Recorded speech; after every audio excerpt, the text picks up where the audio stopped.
Alors,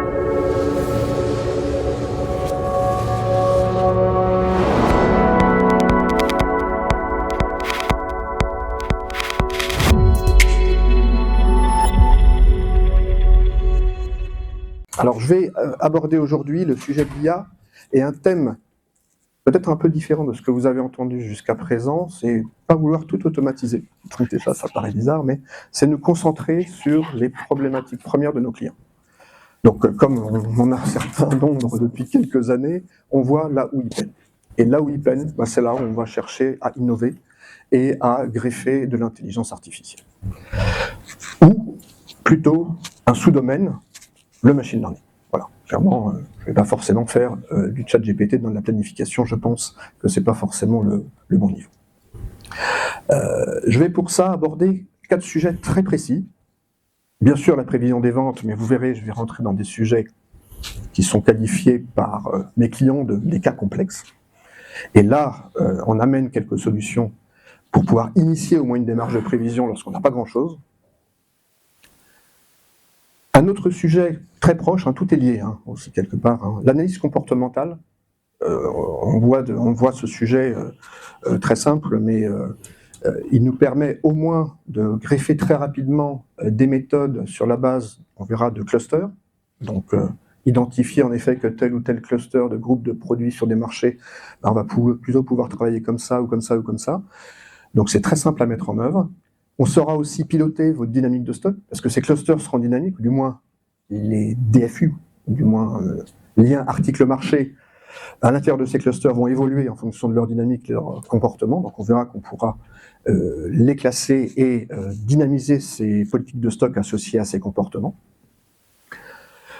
Mais également, traiter de données, alors on a parlé de données exogènes, intégrées automatiquement, oui. J'en parlerai plus précisément dans cette partie 4 sur la gestion de données d'analyste ou de données de cabinet d'études. Attention, oui, mais fonctionnalisé. C'est-à-dire, derrière, j'ai des informations nouvelles, quel est l'impact de cette donnée nouvelle sur un scénario de forecast ou de planification, et je laisse la décision au planificateur ou à l'équipe supply chain. Le 4e point, c'est le point process mining, donc l'outil LiveJourney qui a été acquis par QAD il y a 2 ans, et qui consiste à, en effet, analyser l'ensemble de vos processus, identifier les variants dans ces processus et proposer des diagnostics pour pouvoir en effet les améliorer. Donc pas seulement identifier des biais, mais peut-être que certains biais font que votre processus est meilleur, donc peut-être changer la norme et aller sur une gestion plus efficace dans ce processus. Donc je vous montrerai quelques informations. Je ne suis pas l'expert de cette partie-là, mais je vous présenterai en effet quelques écrans de cet outil. Alors, prévision des ventes et machine learning. Notre objectif était aider nos clients sur des cas complexes. Les cas complexes, on les a identifiés assez simplement, et je pense que vous vous retrouvez assez facilement là-dedans, les nouveaux produits. On n'a pas grand-chose, qu'est-ce qu'on fait? Donc là-dessus, c'est un cas pas forcément simple, il est toujours complexe, il restera toujours complexe, mais on essaie de fournir des informations sur base de choses très simples, comme quelles ont été toutes mes dates de lancement dans le passé, historiser bien sûr toutes ces informations pour pouvoir apprendre. Toujours un processus d'apprentissage dans le machine learning. Et vous proposez des profils et des niveaux de vente à partir d'une proposition de date de lancement sur chaque marché. Donc vous ne passez plus par une étape de « je vais collecter des informations à droite à gauche sur tous mes marchés », vous initiez déjà cette démarche avec des informations qui ont appris de tout ce qui s'est passé dans vos lancements passés. Vous pouvez après limiter, segmenter, bien entendu, pour vous concentrer que sur les critères clés d'un lancement de produit. Là, je parle d'activités qu'on voit souvent dans le cosmétique, où on renouvelle plus de 30% de sa gamme produits tous les ans. Donc c'est pas anodin. Passer de 1000 produits en gestion à 1300 produits, en tuant 300 et en mettant 300 de plus tous les ans, c'est quand même assez colossal. Autre cas de figure, c'est des schémas de saisonnalité complexes. Les outils de prévision classique, on sait, ils font des prévisions sur la base de saisonnalité annuelle ou de comportements liés à la saison, etc. Il y a d'autres comportements autour de la saison. Très simplement, il suffit de suivre le calendrier présidentiel, c'est un quinquennat, c'est une première saison. Je sais que certaines activités, j'en ai connu, liées à l'éducation en tout cas, et au matériel éducatif, suivait ce système de quinquennat et on renouvelait des produits parce qu'on changeait de gouvernement. Donc, schéma quinquennal, à prendre en compte, ça veut dire beaucoup d'informations passées pour pouvoir le suivre et l'apprendre. Mais c'est des choses en effet qu'on met en place grâce à nos nouveaux moteurs et on se concentre sur ces sujets-là de façon précise. Autre chose, et beaucoup de nos clients se retrouvent dans ce cas de figure, l'élargissement de la gamme ou la profondeur de gamme de produits font qu'on se retrouve pour certains de nos clients à gérer plus de 70 000 références actives, à distribuer dans plus de 70 points de vente en France, et comment faire alors qu'on a une petite équipe et comment faire pour être efficace.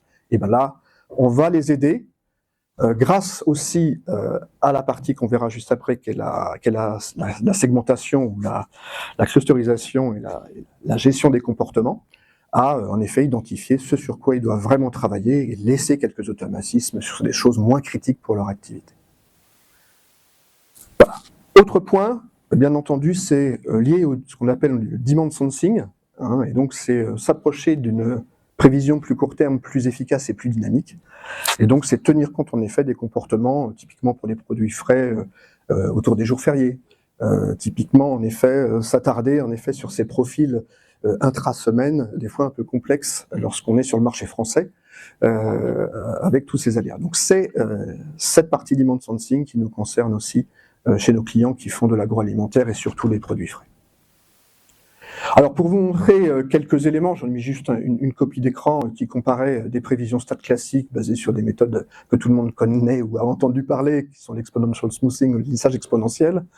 Et bien entendu, autour de ça, quand on a des difficultés, peu d'informations, j'ai qu'un historique ici, c'est essayer quand même d'identifier des saisonnalités complexes ou des données erratiques et en générant un peu moins d'erreurs. Et en effet, les KPI, qui peuvent être l'accuracy ou l'erreur de prévision, que je préfère à l'accuracy, permettent de mesurer ces points. Donc des sujets vastes comme ça sur les historiques complexes que l'on peut aborder. Bien entendu, on est capable de gérer et d'intégrer des données exogènes, ça on en a parlé, et bien sûr d'améliorer significativement ces qualités de prévision. Le deuxième sujet, qui est un sujet aussi très simple à mettre en œuvre et que beaucoup de nos clients montent en premier d'ailleurs, c'est cette analyse comportementale pour gagner du temps et aller en priorité sur ce qui est vraiment important. L'idée, c'est très simplement d'avoir un ensemble de données basées sur, bien sûr, aux historiques ou d'autres données, mais qui vous permettent d'identifier certaines statistiques clés comme des tendances, des erraticités, des fréquences, tout un tas d'éléments qui vont qualifier le comportement de vos ventes ou le comportement des achats si vous regardez la commande du client. D'accord ? Donc autour de cette information produit-marché, ce qui va être intéressant, c'est de comprendre ce comportement et de créer des clusters. Ces clusters, suivant le comportement de vos produits sur ce marché, vont pouvoir évoluer et dynamiquement piloter votre génération de forecast, mais pas seulement, vont permettre aussi de piloter vos gestions de stock. Elle va pouvoir alimenter les deux concepts que sont le DDMRP d'un côté ou le MRP2, bien sûr, schéma que vous connaissez aussi très bien. Donc ça, c'est un point important. L'analyse comportementale, c'est quelque chose de très basique et que l'on fait très simplement. Une petite copie d'écran pour vous expliquer ce que l'on fait. Là ici, j'analyse encore une fois des historiques assez simples avec quelques informations clés que je vais regarder. Ici, alors j'ai mis quelques KPI, sachez qu'on en a plus d'une 50 ou 70 à disposition pour qualifier des comportements. Mais ici, j'ai regardé ma fréquence de commande, j'ai regardé ce qu'on appelle la récence en anglais ou en français, c'est depuis quand j'ai pas vendu.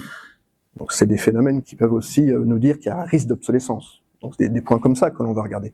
La croissance globale, générique de cette donnée, ou la décroissance bien entendu, et les parties taille de données disponibles. Donc ça va nous permettre dynamiquement de créer ces notions de cluster que vous visualisez ici typiquement sur cet écran, et de les nommer. Donc typiquement, sans rien faire, la solution de ça, c'est identifier des nouveautés, assez facilement. C'est identifier des produits rares ou qui sont avec des tendances décroissantes, ce que j'ai mis en cluster 5 ici, dans mon cas de figure. Des produits plus matures et stables. Et donc, automatiquement, la solution va vous aider à piloter votre activité en vous concentrant sur l'essentiel, en sachant quoi faire sur cet essentiel. Donc ça, c'est des points très simples à mettre en œuvre, qui font appel à de l'apprentissage et qui ne demandent pas d'effort de compréhension. On sait de quoi on parle, on sait ce qu'on va faire, on sait ce qu'on va décider. pragmatique. Le quatrième point que je souhaite aborder dans la partie planification, c'est la scénarisation. Donc oui, utiliser des données exogènes, c'est bien. Attention, je t'en parlais de cela, je suis toujours très vigilant, je suis un mathématicien de base, mais je ne suis pas forcément un adepte de toute l'intelligence artificielle à tout prix. Je dis attention parce que très souvent, ça je l'ai appris en statistique, on peut corréler beaucoup de choses avec n'importe quoi. Typiquement, les courants d'air qui passent entre les barreaux d'une chaise et les ventes de pommes de terre en Égypte. On pourrait très bien les corréler, ça n'a rien à voir et pourtant on est capable de le faire. Donc attention, bien entendu, à ce concept d'analyse de covariance et de corrélation, de prise en compte de données exogènes, il faut le faire de façon consciente et avec vigilance. L'outil là-dessus va vous aider. Elle va être capable bien sûr d'intégrer ces données, ça c'est évident, c'est une chose essentielle pour pouvoir commencer à travailler, mais elle va mesurer l'impact réel de cette donnée par rapport à ce que vous avez fait, déjà réalisé. Et elle va vous dire, oui, l'impact est positif, non, ne vous en servez pas. Donc déjà, on fait le tri. Ensuite, si l'impact est positif, bien sûr, l'intérêt c'est de le conserver, et on va l'utiliser pour poser des nouvelles hypothèses. Et donc en face d'un plan A, on va créer un plan B sur lequel on a intégré ces données, qui va vous permettre de comparer et de visualiser les faits. Il n'y a pas pire que d'intégrer une donnée qui a une tendance exagérée, qui va impacter vos ventes, et vous créez une tendance exagérée, alors que finalement, elle n'a pas lieu d'être, peut-être, dans le cas de figure que l'on est en train de regarder. Pour ce cas de figure, je sais qu'on a mené quelques études. Je regarde Sodebo, qui est présent dans la salle, parce que j'aimerais bien qu'elle passe en production, ces études qui ont été faites sur le court terme. Je sais qu'on a passé en production une partie de données météo il y a quelques années, qui sont toujours utilisées, très simplement pour l'instant. C'est pas du machine learning encore très abouti, mais on pourra aller plus loin avec vous sur des données encore plus fines, du moins sur les régions, sur les entrepôts des clients, bien entendu. Donc c'est l'idée aussi, bien sûr, d'accompagner nos clients avec ces données. Je suis désolé de vous citer, mais c'est le cas. L'idée, bien entendu, c'est de sortir plusieurs hypothèses et d'aider, encore une fois, le planificateur, la supply, à prendre des décisions avec tous les attributs et toutes les KPI dans les mains. Donc un petit écran qui va être fait, bon, il est un peu plus lourd celui-là.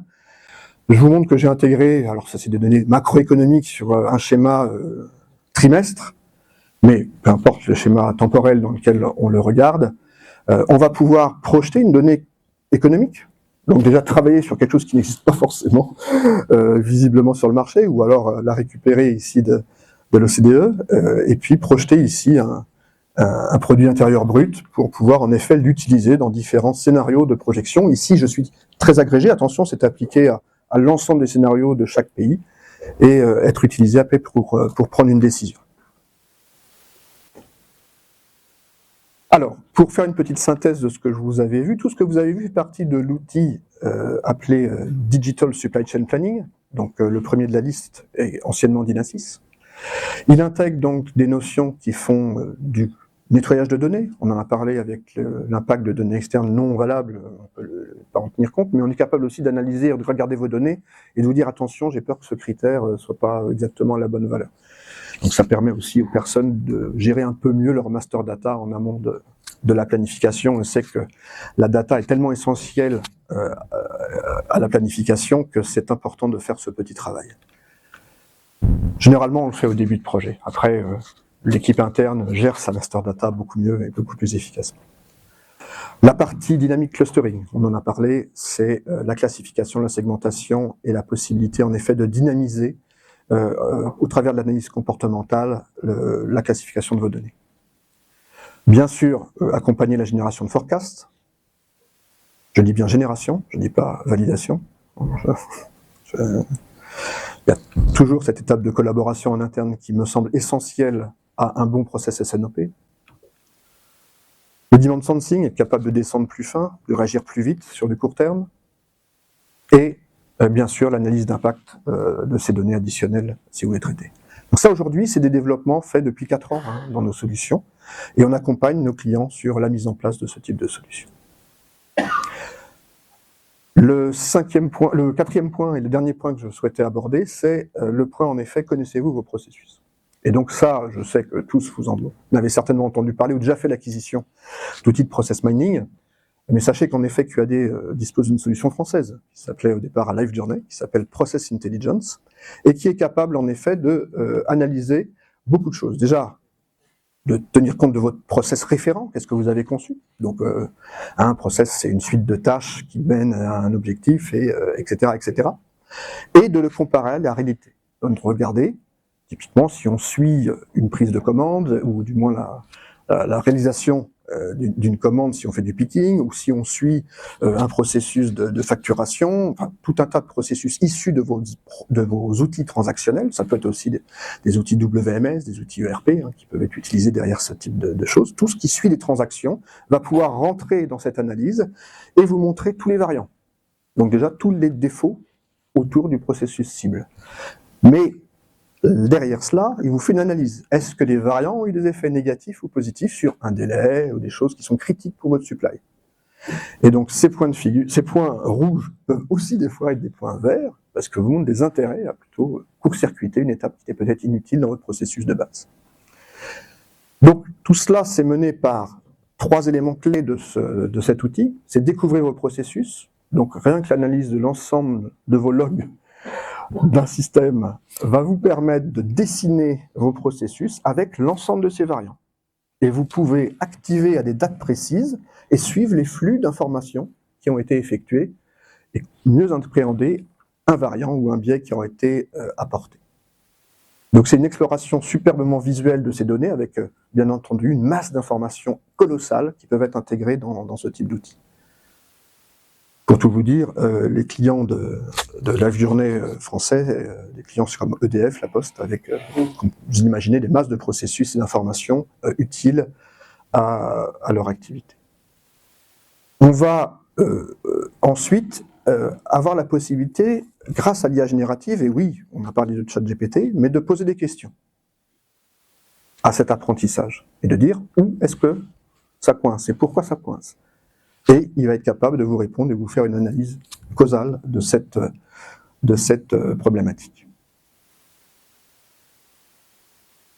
L'autre point, c'est que vous avez, à l'issue de l'analyse de l'ensemble de ces processus, des tableaux de bord. Donc, qui vous permet, en temps réel, en suivant ces processus de façon systématique, de voir si, en effet, les impacts et vos corrections vont améliorer ou pas ces processus. Et au final, l'améliorer avec de l'analyse prédictive, c'est en effet vous permettre de décider sur la base de ce que je vous disais en effet précédemment, identifier ces problèmes et d'apporter des corrections, mais voir en effet si vous vous améliorez de façon globale. Donc c'est 3 éléments clés de Process Intelligence, qui est la solution de QAD de Process Mining, qui va vous permettre d'améliorer aussi vos processus.